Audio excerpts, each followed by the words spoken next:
Boa tarde a todos. Agradecendo a oportunidade que nos é oferecida. Antes de iniciarmos os nossos temas, nós vamos falar um pouco sobre William Eller Channing.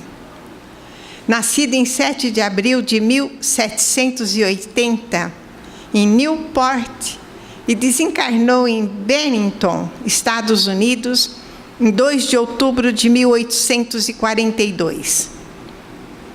Ficou conhecido como o apóstolo do unitarismo, seita protestante, datada do século XVI, que negava o dogma da Trindade Divina, reconhecendo Deus como uno.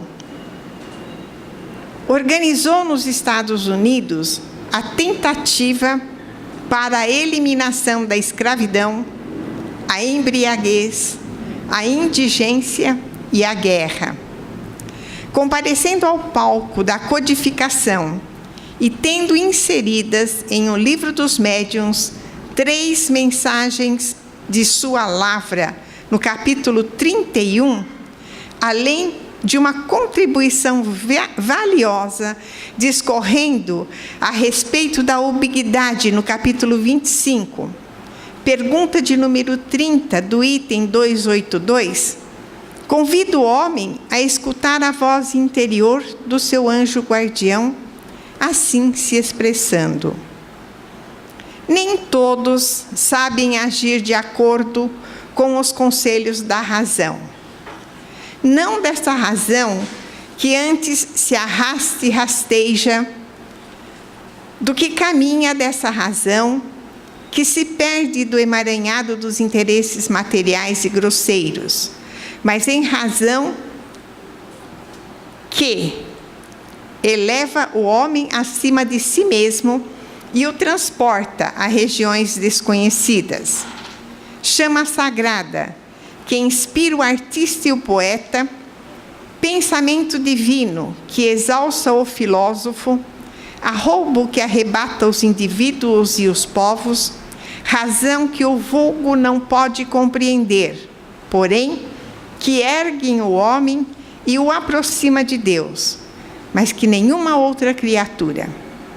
Entendimento que o conduz do conhecido ao desconhecido e lhe faz executar as coisas mais sublimes.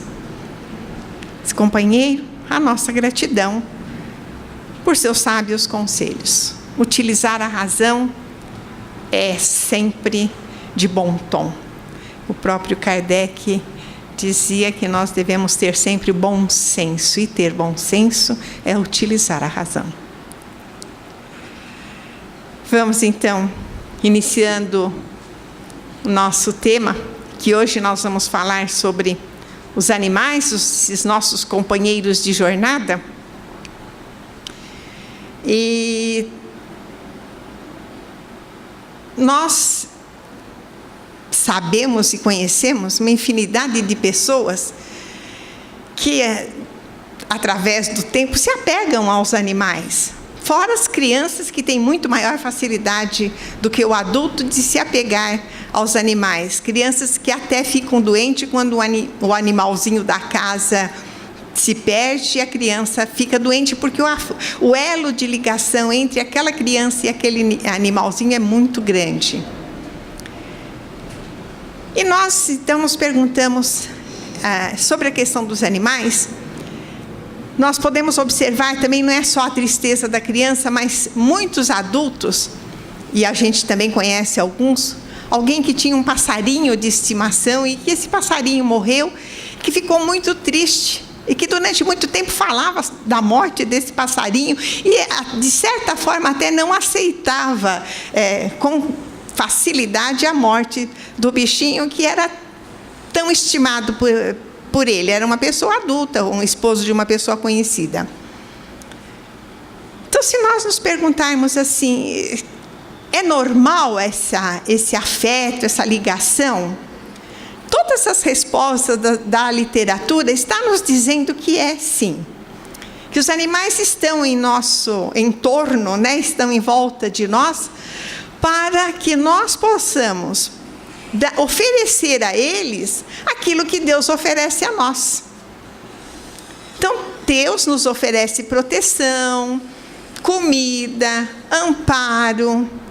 E nós, de contrapartida, vamos oferecer aos animais também proteção, comida, amparo, uma boa sobrevivência. Quantas pessoas estão aí preocupadas com a casinha do cachorro, com a gaiola do seu pássaro? Então, é uma preocupação que nós temos com esse bichinho de estimação, que indica que nós queremos o melhor para ele, e esse melhor é proteção. Proteção.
ninho. No texto não está nos dizendo se é o mesmo João de Barro, mas eles constroem, estão ali instintivamente construindo da mesma forma. O que significa que é o instinto que está predominando neste momento da construção do seu ninho. Mas, se nós observarmos a facilidade que certos animais possuem quando estão treinados e educados para a realização de alguns eventos, nós ficamos pensando. A gente tem visto também na televisão, principalmente nessas competições, os animais saltarem, pularem, que muitas pessoas colocam como sendo alguma coisa mecânica, é uma inteligência rudimentar. Mas pelo número de repetição e pela forma com a qual eles realizam certos saltos, certas proezas, mostram para a gente que ali existe uma inteligência rudimentar, ainda bastante atrasada ou um pouco atrasada, como queiram, mas existe ali uma inteligência. Eles agem com vontade determinada. Muitos deles agem com vontade determinada. Mas essa vontade está limitada. Nós podemos até exemplificar o alimento. Muitas vezes você oferece um alimento para o seu cãozinho e ele não aceita aquela comida. Não é isso que eu quero, igualzinho a criança, não é isso que eu quero e não come. Deixa lá. Ele só vai comer quando ele estiver com muita fome. Mas ele se recusa também. Então, por isso que essa vontade determinada é limitada. Porque agora eu não quero isso, mas daqui a pouco a fome vai ser muito maior, eu vou comer, né? Então, além dos instintos, também existem nos animais alguns atos que são combinados, onde se pode perceber um nível de inteligência pequeno, mas existe ali uma inteligência. Nós vamos imaginar um animal selvagem buscando a sua presa. Ele elabora todo um processo para atacar sua presa. Ele se mantém contra o vento, até o momento em que ele possa dar o bote. Isso é um rasgo de inteligência, não é instinto. É dele. Ele se proteger, ele se esconder. Quem gosta dos canais que fala sobre os animais vai entender perfeitamente, mostra muito isso, o ataque dos animais às suas presas, né? E, ao contrário, a presa também. Aquela que vai ser atacada, ou aquele grupo que vai ser atacado, eles fogem quando eles percebem que o animal vai atacá-los. E o animal só vai conseguir alcançar aquele que ficou por último, aquele mais retardatário, porque os mais espertos correm mais do que aquele que está atacando e consegue fugir. Então, tanto de um lado quanto do outro, existe uma estratégia. Muitos deles se escondem, quantos não se escondem, né? O coelhinho, por exemplo, né, para fugir do ataque, ele entra num buraco na terra, no seu buraco ou não, ele se esconde num... Então, isso é uma estratégia. E se é uma estratégia, há aí um rasgo de inteligência.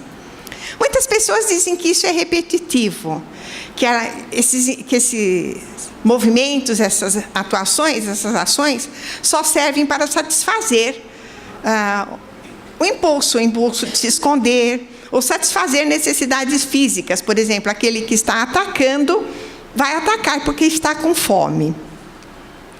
Mas, se nós considerarmos, as estratégias de cada animal, embora representem apenas o instinto de conservação, são também um indício de inteligência em desenvolvimento. Igual a dos seres humanos? Nós vamos dizer que não. Os homens possuem uma inteligência que o deixa livre para agir. O homem vai atacar se ele acha que convém ou não. e de acordo com a sua evolução. O homem mais evoluído sabe que não vai atacar. O homem só vai se procurar se defender, nunca atacar, né? O seu agir, às vezes atacando, revela o quanto ele está atrasado espiritualmente. E o fato dele não reagir também vai revelar a sua elevação. Já no animal, não. Ele só ataca porque tem fome e para sua conservação.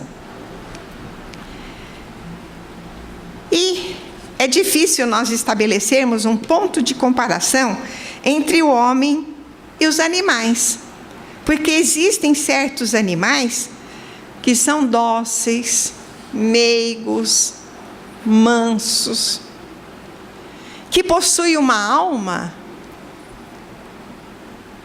de bondade. E segundo o que nós podemos pensar, eles não foram criados dóceis, meigos e mansos. Foi a convivência com as pessoas, com os seres humanos, que os tornou dóceis. Porque se nós pensarmos numa época mais selvagem da vida, eles eram movidos pelo instinto e foram ganhando essa mistura, foram trazidos, né, para o meio da civilização. O homem ia caçar, trazia os animaizinhos bonitinhos para casa, criava os bichinhos em casa, foi tornando esses animais mais meigos e mais dóceis. Haja visto o cachorro. O cachorro doméstico de hoje já foi um cão selvagem de tempos atrás, que ficou domesticado, que se tornou domesticado e hoje é, segundo toda a literatura, o maior amigo do animal, né?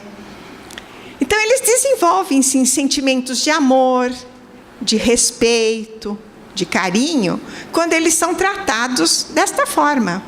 Então, aquele animalzinho tratado com amor, com carinho, ele não vai matar nenhuma barata. Eu conheço um cachorro enorme, mais grande mesmo, não me lembro a raça. Ele não mata barata, ele passa por cima delas. E a gente morre de rir, porque é de alguém da família. E ela diz assim, meu Deus, ele passa por cima da barata.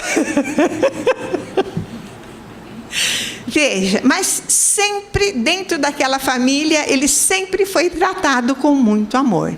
Sempre teve todas as suas necessidades supridas. Inclusive, já velhinho, agora no fim da vida, um problema sério, a família gastou um dinheiro enorme com cirurgia, com internação, para salvá-lo do problema, da doença que ele tem. Então, veja, esse animal, quando partir para o lado de lá, ele vai partir cheio de gratidão. Porque teve uma família que o respeitou muito. E, de contrapartida, ele também respeita. O contrário acontece. Nós temos notícias, agora até parece que parou um pouco mais, não sei por que razão, não acredito que não esteja acontecendo mais, mas parou um pouco essas notícias dos cães pitbull, que eles são instigados, ele já tem um instinto violento, já é um animal, uma mistura de raça violenta. E eles são instigados para matar, sim. Os donos o ensinam a fazer isto. Então, quando eles são maltratados ou instigados para matar, ele desenvolve seus instintos agressivos e violentos. Já existe aquilo dentro dele. Ao invés de desenvolver um lado de amor, de paz, eles desenvolvem um lado agressivo. E no animal, a alma é inferior, mas inferior no sentido de não estar evoluído. A alma é inferior à dos homens, porque ainda não alcançou um grau evolutivo mais alto. E os espíritos afirmam que a distância existente entre as almas dos homens e dos animais é tão grande quanto a distância que separa o homem de Deus. Nós não conseguimos conceber todos os atributos, nós conhecemos, mas nós não imaginamos o quanto é imenso os atributos de Deus. E da mesma forma, os animais olham para nós embevecidos, porque achando que nós somos os deuses para eles. Então, a diferença entre a inteligência do homem e a dos animais é que a dos animais está direcionada apenas para esta vida, para este momento. E no homem, a inteligência proporciona uma compreensão maior, uma compreensão da vida moral, uma inteligência que recebeu uma elaboração que o eleva acima dos animais. E essa elaboração aconteceu gradativamente, a partir do momento em no momento que antecede até o período que chamamos de humanidade. Essas são as perguntas 606 e 607. O período que chamamos de humanidade nasce, o que precede esse período chamado por humanidade, nasce o princípio inteligente. O homem começa a se dar conta de si, se individualiza e ensaia para a vida. E após um trabalho preparatório, esse princípio inteligente no homem se transforma e se torna espírito. Começa então o período de humanidade e com ela a consciência do futuro, a distinção do bem e do mal e a responsabilidade dos seus atos. Esse é o homem. O animal ainda não chegou lá. Ele ainda está muito e muito atrasado. E, de repente, nós nos perguntamos: os animais possuem livre-arbítrio? Se eles planejam, eu vejo lá um alimento, eu tenho livre-arbítrio? Não, eu não vou atacar esse daqui porque ele é magrinho, não vai me satisfazer, vou atacar aquele outro mais gordinho que vai me satisfazer melhor. Não, eles não possuem o livre-arbítrio e nem a consciência dos seus atos. Sua liberdade de ação é limitada pelas suas necessidades e restritas à sua vida material. Ele precisa comer para viver. Ele não vai escolher o melhor bocado como nós escolhemos, né? O melhor prato para nos alimentarmos. Ele está com fome, passou pela frente dele, é aquilo daquilo que ele vai se servir para se satisfazer. Então falta o livre-arbítrio, e por faltar o livre-arbítrio, ele vai evoluir pelas provas que são escolhidas para ele. Quando ele morre, ele é recebido lá no plano espiritual. Equipes que cuidam dos animais lá na espiritualidade, cuidam dele.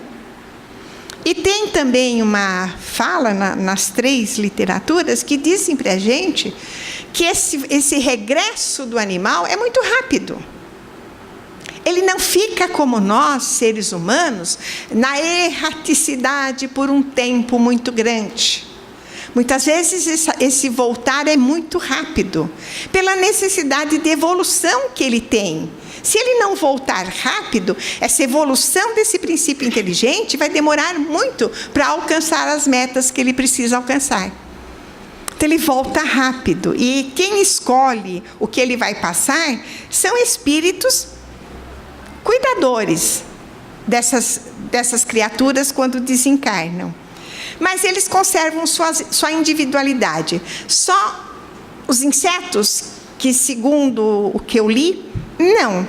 Eles recebem um fluido vital e voltam rapidamente, porque ainda não têm plenamente desenvolvido seu princípio inteligente. Mas os animais, eles voltam logo. Então, por isso, eles conservam a sua individualidade. Mas eles não têm a consciência do seu eu. Um elefante, ao desencarnar, ele volta novamente, pode voltar como elefante, mas ele não tem aquela consciência de que ele foi um elefante em vidas passadas. E nós temos. Né? Eles não têm os mesmos deveres que nós temos.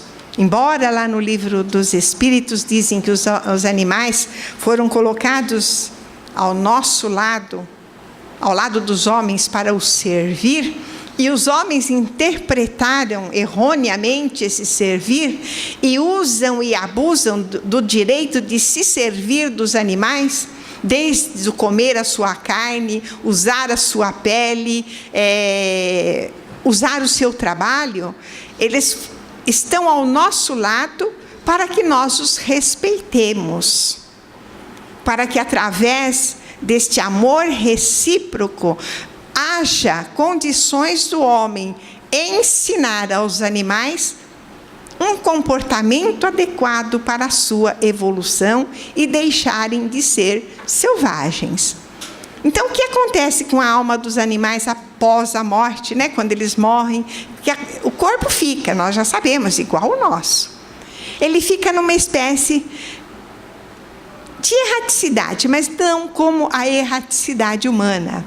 Depois da desencarnação, são classificados por espíritos superiores, encarregados dessa tarefa, e por eles são cuidados e assistidos em seus aspectos evolutivos. Aquele animal que está mais evoluído, aquele mansinho, meigo, dócil, vai ser utilizado pelo próprio plano espiritual para tarefas espirituais. Na literatura mediúnica, através do Chico, os mensageiros, nosso lar, ação e reação, tem vários relatos em que os animais são utilizados pelo plano espiritual para as atividades que eles precisam desenvolver. Então, alguns são classificados e utilizados imediatamente, outros voltam, porque a finalidade da reencarnação, para eles, é uma oportunidade de progresso. Outros ainda não podem reencarnar de imediato. Eles devem ficar em algum lugar, em colônias específicas. Esses que não podem reencarnar são aqueles animais que foram muito, muito, muito maltratados e que ainda guardam dentro de si algum ressentimento. E eles precisam ser cuidados para que no momento adequado eles voltem. E falando em colônias específicas, nós temos várias notícias de colônias. Eu anotei aqui 2 e depois pesquisei, e existem muitas outras colônias, né? Mas o que está citado nos livros é a Rancho Alegre e a Arca de Noé. Embora sabemos que existem, está aí divulgado, uma imensidão de colônias espirituais para animais. E lá, esses cuidados são realizados de acordo com a necessidade de cada animal. Em cada colônia, nós vamos encontrar equipes especializadas em assuntos relativos a eles. Assim como agora nós estamos percebendo uma atuação maior dos... Quem cuida dos animais? Não. Os médicos, os veterinários. Nós estamos percebendo aí uma atuação muito maior, muito mais interessante, muito mais interessada e muito mais integrada dos veterinários em relação aos animais. Lá no plano espiritual se encontram equipes especializadas em assuntos relativos a eles, colaboradores, desencarnados e encarnados também, que durante o sono físico são levados até as colônias e, por apresentarem grande interesse pelo animal, pela saúde, por cuidarem bem deles, são convidados a participarem das atividades realizadas nessas colônias. Nelas se encontram equipes de resgates, de cirurgiões, de equipes responsáveis por animais de todas as espécies, desde aqueles mais selvagens, os animais marinhos, etc. E são muitas essas colônias, né? E em mensagem a um grupo de estudos de Minas Gerais, o Grupo Espírita Allan Kardec, datada de 30/3/99, São Luís afirma existir colônias específicas para o mundo espiritual. Traz várias notícias sobre colônias e tratamentos. E nós vamos encontrar nos livros citados, principalmente Todos os Animais Merecem o Céu. Ele fala muito sobre os tratamentos que são realizados lá na espiritualidade, que a gente não paramos aqui citando cada caso, mas Todos os Animais Merecem o Céu enfoca muito os tratamentos que são realizados lá no plano espiritual. E quando nós, da nossa parte, dedicamos a um animalzinho amor, carinho, nós estamos possibilitando o seu retorno no meio familiar. Um exemplo fica para nós, muito conhecido no meio espírita, é o Brinquinho, o cãozinho do Chico Xavier, que após desencarnado retorna para o seu convívio. E foi reconhecido pelo Chico e pelos amigos do Chico. Então veja bem, dos nossos cuidados, do nosso carinho, da nossa atenção enquanto aqui encarnados, o desenvolvimento desses serizinhos que são os nossos animais de estimação e que está tão em voga. Nós temos aí até oncinhas criadas em famílias, né? Alguém que cria oncinhas e outros animais. Então, assim como nós esperamos de Deus as bênçãos de cada dia para a nossa sobrevivência, os animais também esperam de nós o carinho, a atenção e as bênçãos de todos os dias. Aqueles que quiserem participar, levante a mão, o companheiro irá até vocês. Alguma colocação, alguma pergunta?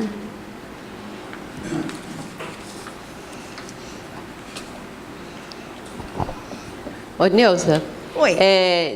Os bichinhos que não têm sistema nervoso, eles são células que desenvolveram, não é? Mas a doutora Hervênia, ela coloca no seu livro que ela é uma veterinária, né? E ela desenvolve essa tese sobre os animais, né?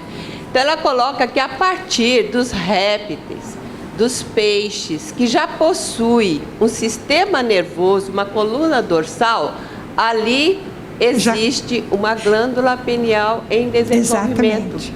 Fala um pouquinho sobre. Falar sobre a glândula pineal.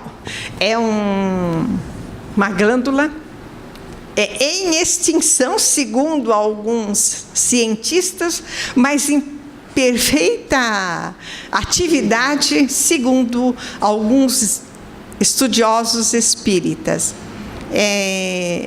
Nasce ali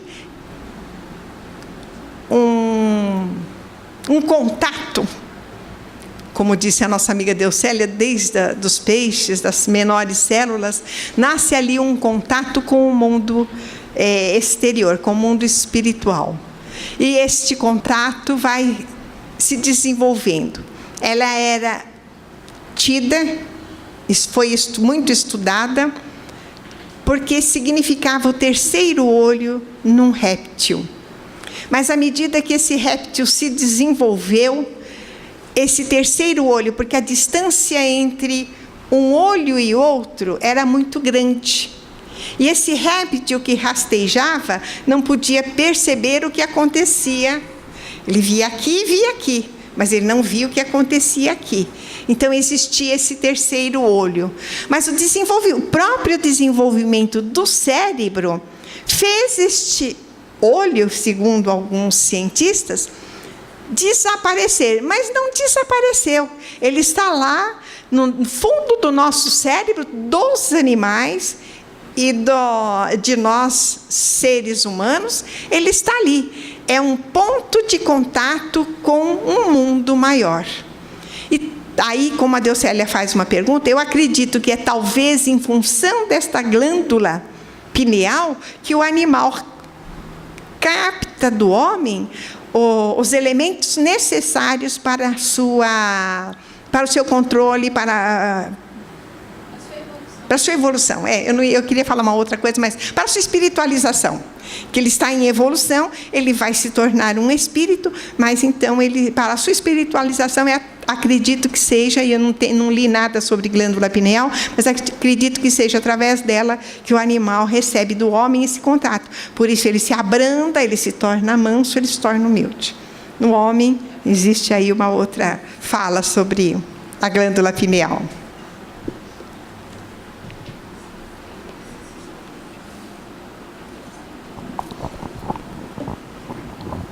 O animal, ele vem se espiritualizando, evoluindo, e num determinado momento, ele vai passar a ser para a categoria hominal.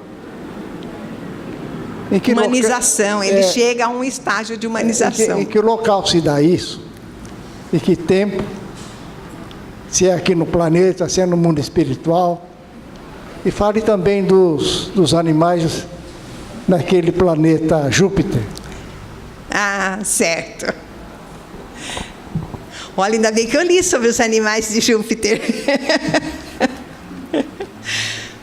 Na verdade, eles evoluem sim, mas em que momento há? Assim como no homem, né? Onde, em que local acontece? Quem faz este corte para a passagem deste momento do animal para o hominal? Nem André Luiz, em Missionários da Luz, nos informa. Ele diz que não é permitido nem a eles saberem. É uma espiritualidade muito superior que trabalha com a morfogênese, né? Modifica a gênese humana. Então, são só espíritos muito superiores trabalham realizando esses cortes, né?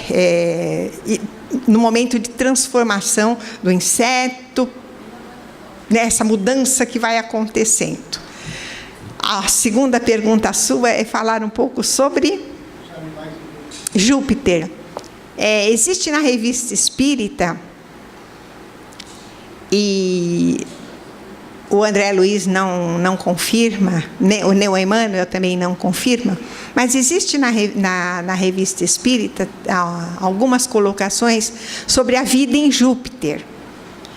E eles nos falam sobre os animais neste planeta, que são animais que ainda não estão humanizados, mas se parecem muito com a conformação humana e estão ali, entre a conformação humana e a animal.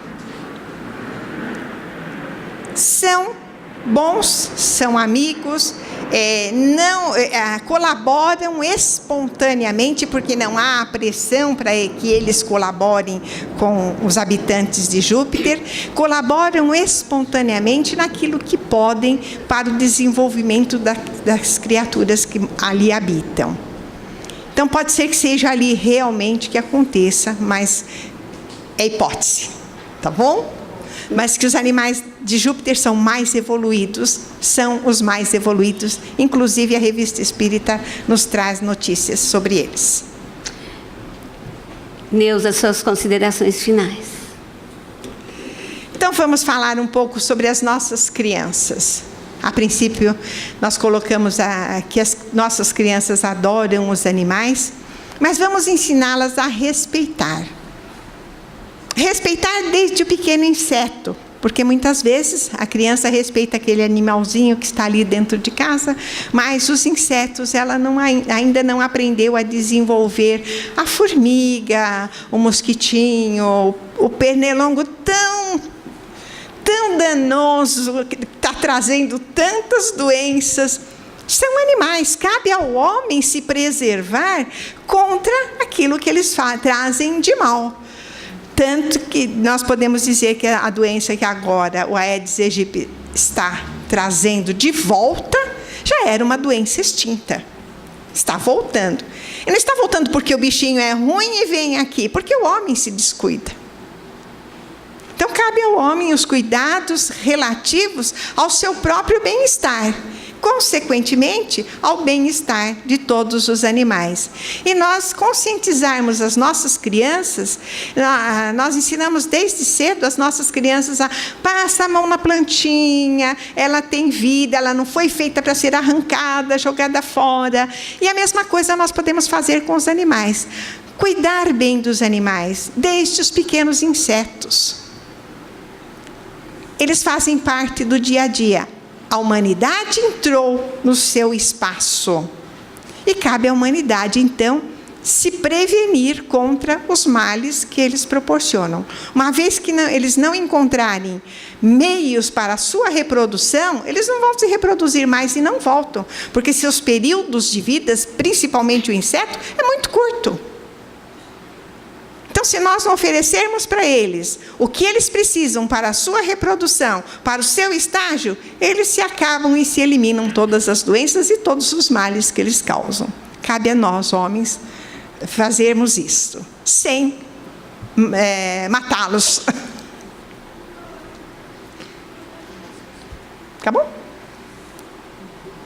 Então, a todos, nosso muito obrigado. Até um próximo encontro, se Deus assim o permitir. Muita paz a todos e muita luz.